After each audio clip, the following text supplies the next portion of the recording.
ഒരിക്കൽ ദൈവത്തിന്റെ ദാസന്മാർ ഒരുമിച്ച് കൂടുന്ന ഒരു ലോക മഹാസംഘടന മീറ്റിംഗ് ഉണ്ടായി. അതിനകത്ത് സാർക്ക് ഉച്ചകോടി പോലെ ഒരു വലിയ മീറ്റിംഗ്, വലിയ ദൈവദാസന്മാർ ഒരുമിച്ച് കൂടി. വലിയ പ്രഗത്ഭരായ അനേക ദൈവദാസന്മാർ 60 വർഷങ്ങൾക്ക് മുമ്പ് നടന്ന ഈ മീറ്റിംഗിൽ ഒരുമിച്ച് കൂടി.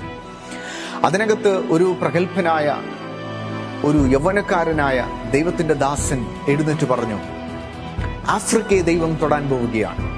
ആഫ്രിക്കയിൽ വലിയ ഉണർവ് നടക്കും. എല്ലാവരും അദ്ദേഹത്തെ പരിഹസിച്ചു. ആഫ്രിക്കയിൽ നരഭോജികളുടെ നാട്ടിൽ എന്ത് ഉണർവ് നടക്കാനാണ്?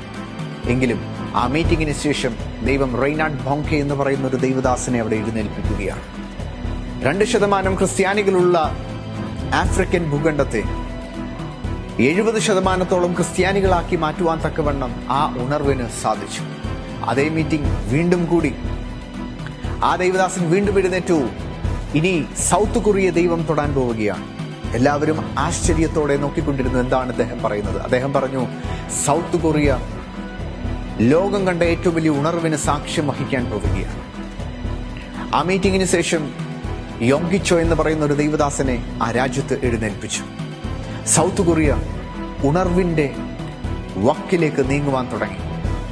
ഏറ്റവും വലിയ സുവിശേഷീകരണം നടക്കുകയും ലോകത്തിലെ ഏറ്റവും വലിയ സഭ പണിതുയർത്തിയിരിക്കുന്ന, അല്ലെങ്കിൽ ഏറ്റവും കൂടുതൽ ആളുകൾ കൂടുന്ന കോൺഗ്രിഗേഷൻ ആയിരുന്നു യോങ്കിച്ചോയുടെ സഭ സൗത്ത് കൊറിയയിൽ. ആ രാജ്യം ഉണർവിന്റെ വക്കിലേക്ക് വരികയും ഇന്നതൊരു ക്രിസ്ത്യൻ രാജ്യമായി തീരുകയും ചെയ്തു. 2005 നടന്ന മീറ്റിംഗ് വീണ്ടും കൂടുകയുണ്ടായി. ദൈവദാസൻ വീണ്ടും എഴുന്നേറ്റു. അദ്ദേഹം ഇങ്ങനെ പറഞ്ഞു, അടുത്തതായി ദൈവം ഒരു രാജ്യത്തെ തൊടാൻ പോവുകയാണ്.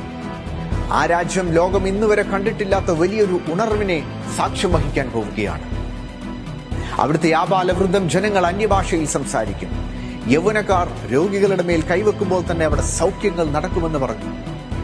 ഇത്രയും വലിയ ഉണർവ് നടക്കുന്നത് കാണുവാൻ തന്നെ ലോകരാജ്യങ്ങളിൽ നിന്ന് ആളുകൾ ചാർട്ടേഡ് ഫ്ലൈറ്റിൽ വന്നിട്ട് ആ ഉണർവിനെ സാക്ഷ്യം വഹിക്കാൻ വേണ്ടി ആയിരങ്ങൾ ആ രാജ്യങ്ങളിലേക്ക് കാലുകുത്തുമെന്ന് പറഞ്ഞു. അവിടെ ഇരിക്കുന്ന ജനങ്ങൾ പറഞ്ഞു, ഞങ്ങളെ എക്സൈറ്റഡ് ആക്കാതെ ആ രാജ്യത്തിന്റെ പേര് പറയൂ എന്ന് പറഞ്ഞു. അദ്ദേഹം പറഞ്ഞു, ആ രാജ്യത്തിന്റെ പേര് മറ്റൊന്നുമല്ല, ആ രാജ്യത്തിന്റെ പേര് ഇന്ത്യ എന്നാണ്. കർത്താവിന്റെ വരവ് താമസിച്ചാൽ അടുത്ത ഉണർവിന്റെ കാലഘട്ടം, അടുത്ത ഉണർവിന്റെ തീനാളം കത്താൻ പോകുന്ന രാജ്യം എന്ന് പറയുന്നത് ഇന്ത്യയാണ്. ഇന്ത്യയിലെ യൗവനക്കാർ എഴുന്നേൽക്കാൻ പോവുകയാണ്. ലോകം കണ്ടിട്ടുള്ള ഏറ്റവും വലിയ ഉണർവുകൾ ഇവിടെ നടക്കാൻ പോവുകയാണ്. കഴിഞ്ഞ കാലങ്ങളിൽ നടന്നിട്ടുള്ള പ്രവചനങ്ങളും ലോകരാജ്യങ്ങളിൽ നടന്നിട്ടുള്ള പ്രവചനങ്ങളും എടുത്ത് പരിശോധിക്കുമ്പോൾ ഇന്ത്യ ഉണർവിന് സാക്ഷ്യം വഹിക്കാൻ പോവുകയാണ്. ഒരിക്കൽ ഒരു വലിയ രാജ്യത്തിൽ 70ഓളം ലോകത്തിലെ ഏറ്റവും വലിയ പ്രവാചകന്മാർ ഒരുമിച്ച് കൂടി. അവർ ഓരോ രാജ്യത്തിന്റെ പേരുകൾ ഓരോ ചീട്ടിനകത്ത് എഴുതി ആരും പരസ്പരം കാണിക്കാതെ ഒരു ബക്കറ്റിനകത്തിട്ടു. 70 പേര് എഴുതിയ രാജ്യത്തിന്റെ പേര് അതിനകത്തിരിക്കുന്ന പ്രധാന വ്യക്തി എടുത്ത് തുറന്നു വായിക്കുവാൻ തുടങ്ങി.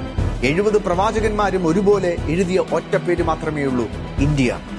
ലോകം കാണാൻ പോകുന്ന ഏറ്റവും വലിയ ഉണർവ്, അടുത്തത് സംഭവിക്കാൻ പോകുന്നത് ഇന്ത്യയാണ്. ഇന്നത്തെ ചെറുപ്പക്കാരോട് ഈ സന്ദേശം ഞാൻ പറഞ്ഞുകൊള്ളട്ടെ. അടുത്ത ഉണർവിന് സാക്ഷ്യം വഹിക്കുമ്പോൾ നിങ്ങളും അതിനകത്ത് ഉണ്ടോ? നിങ്ങളും അതിനകത്ത് ഒരുങ്ങിയിട്ടുണ്ടോ? അന്ത്യകാലത്ത് സകല ജഡത്തിന്റെ മേലും എന്റെ ആത്മാവിനെ പകരും. നിങ്ങളുടെ പുത്രന്മാരും പുത്രിമാരും പ്രവചിക്കും. നിങ്ങളുടെ യൗവനക്കാർ ദർശനങ്ങളെ ദർശിക്കും. നിങ്ങളുടെ വൃദ്ധന്മാർ സ്വപ്നങ്ങളെ കാണും. അന്നാളിൽ എന്റെ ദാസന്മാരുടെ മേലും ദാസിമാരുടെ മേലും ഞാൻ എന്റെ ആത്മാവിനെ പകരും. അവരും പ്രവചിക്കും.